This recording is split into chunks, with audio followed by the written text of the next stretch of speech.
Hello, everyone. Welcome back to 23 Days of Hope. I'm Sherry Wary. I am the CEO, founder, and empowerment strategist of Wary Consultations LLC, and I specialize in empowering women and youth to rise from their pain in order to live inspired and transform lives. I'm a speaker and an author, and ultimately just really passionate about helping people to be their best selves. So, we are on day number 8 for 23 Days of Hope. This is my birthday celebration. I've invited you all along.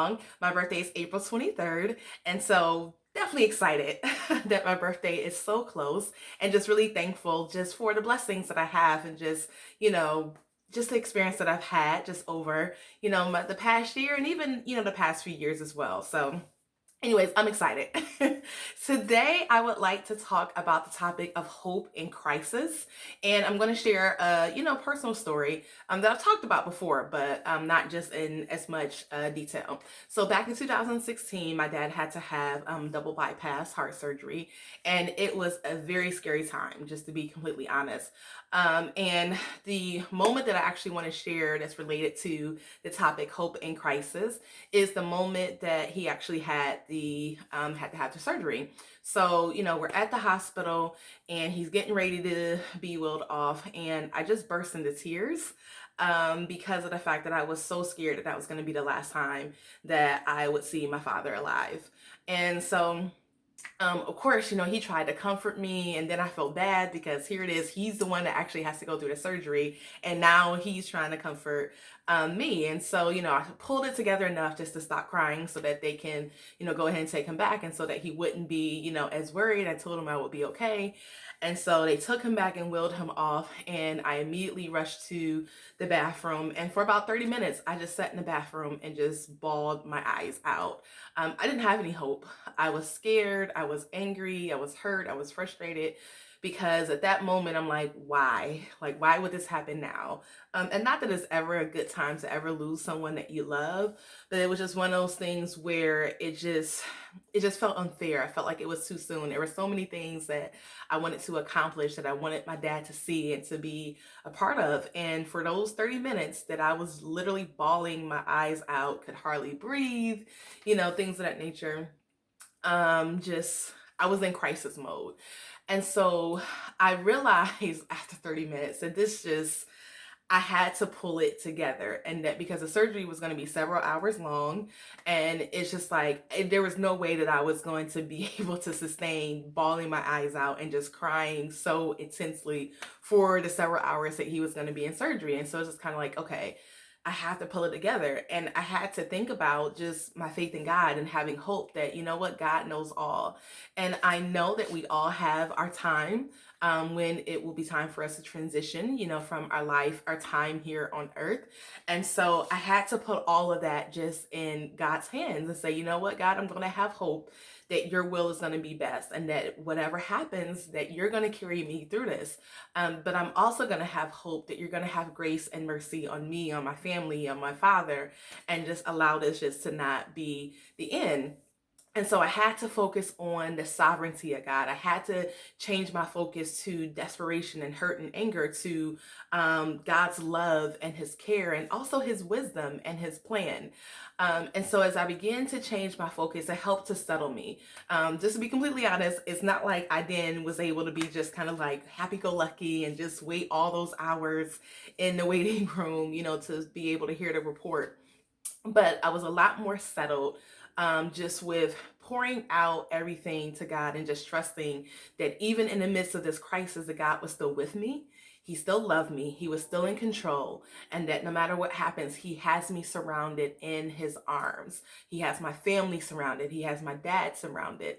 And so during that time, I also prayed, and, I texted with a few friends, talked with, if checked in with a few people, just during that time, just to be able to try to Again, have my focus be grounded in just hope in God and hope in his sovereign will. And I am so thankful that the surgery went well, and just when getting that news that everything was, okay, and then being able to see my dad, and he is healthy and he's doing well. It definitely helped to give me another aspect of hope, where it's just like, okay, one, I'm so thankful that my prayer was answered, but also thankful that God carried me through that situation, and where I wasn't in such, I was able to have a certain level of peace even in the midst of that crisis. And so, what I would like to encourage everyone who is watching this video is that if you are in the midst of a crisis, is to center your hope and your focus just on God. And I've talked about that in a few other videos, but in the midst of crisis, you can't focus on a crisis. You have to be aware. So, for instance, throughout the surgery, I got updates, as far as what was going on, my family, we were all able to get updates as far as what was happening, what the status was. And you know with during that time, it's just that I had to again ground myself just in God and his love and his sovereign will and his wisdom. And so if you're in the midst of a crisis situation, I encourage you to have your hope be focused on the fact that God loves you. He cares for you. He has not abandoned you. Even though it may feel like you have been abandoned and that you have been left to the devices or the situation of just the circumstances around you that's causing you to be hurt or frustrated, or whatever else that you're feeling that now has put you in a place of crisis, that you don't have to be in a crisis state of mind just because you are experiencing a crisis. You don't have to be in a chaotic state of mind just because you may be in a center of chaos. So for instance, right now we're in the midst of a global pandemic, and this is such a pretty serious situation. And everyone around the world literally is having to take extra precautions, and things are being put in place in order to help everyone to stay safe and to flatten the curve, as they have been saying. But even though there's chaos, there's anxiety, because we're in an unprecedented time for our current generation, it doesn't mean that we have to also be in a mindset of chaos, that our heart has to be in a position of chaos, that our spirit has to be unsettled and unrest. You can find peace and hope and strength even in the midst of a crisis situation. So take care. Be encouraged. I look forward to speaking to you all tomorrow for day number 9. And remember, just because chaos and crisis and pain and hurt is going around you, that is not the state of mind that you have to be in. That's not the state of your spirit. That's not the state of emotions that you have to take on. You can take on the spirit of peace and of power and of wisdom and of sound mind and of love as well. All right, if you all would like to stay in contact with me, you can check out my website at sherrywary.com. You can follow me on social media. I'm on Instagram, Twitter, and Facebook. You can find my Facebook business page at Sherry C. Weary, and all the links, will be in the caption of this video. So take care. Have an awesome day, awesome evening whenever you are watching this video. And I look forward to connecting with you all tomorrow for day number 9 of 23 Days of Hope. All right, take care. Bye.